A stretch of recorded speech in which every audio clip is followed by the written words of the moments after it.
নতুন বছরে নতুন রূপে ফিরতে চলেছেন দক্ষিণী সিনেমা ইন্ডাস্ট্রির জনপ্রিয় অভিনেতা আল্লু অর্জুন। সব দুঃখ কষ্টকে দূরে সরিয়ে সাফল্যকে পুঁজি করে নতুন রূপে আসছেন। পুরনো বছরকে বিদায় জানানোর আগে নতুন বছরের পরিকল্পনা অনেকেই অনেক রকম ভাবে করে থাকেন, কিন্তু বিগত বছরে যা যা অভাব রয়ে গেছে তা পূরণ করা সম্ভব হয়নি, যা দীর্ঘদিন স্বপ্ন দেখে এসেছেন। নতুন বছরে নেতিবাচকতা সরিয়ে ইতিবাচকতার পাল্লা ভারী করতে চান। খুব কম সংখ্যক মানুষ সেসব পূরণ করতে পারেন। অধিকাংশই তার পরের বছরের জন্য নেওয়া প্রতিজ্ঞা তুলে রাখেন। আল্লু অর্জুনও সেরকমই একটি প্রতিজ্ঞা করেছিলেন ডিসেম্বরের শুরুতে, আর সেটি পুষ্পা 2 মুক্তির পরেই। কি সেই প্রতিজ্ঞা? পর্দার পুষ্পা জানিয়েছিলেন ছবির কারণে মুখ দাড়ি গোঁফের জঙ্গল, যা তার কন্যা আরহার অতি অপছন্দ।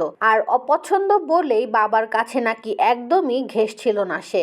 ছবি মুক্তির পর সে কথা জানিয়ে অভিনেতা বলেছিলেন, দাড়ি গোঁফের থেকে আপাতত ছুটি, এবার এগুলো কেটে ফেলতে হবে, নইলে মেয়ে কাছে আসছে না।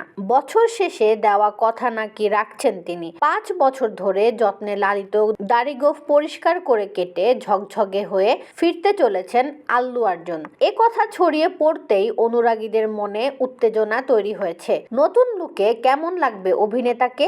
আপাতত সেই আলোচনাতেই নেটিজেনরা।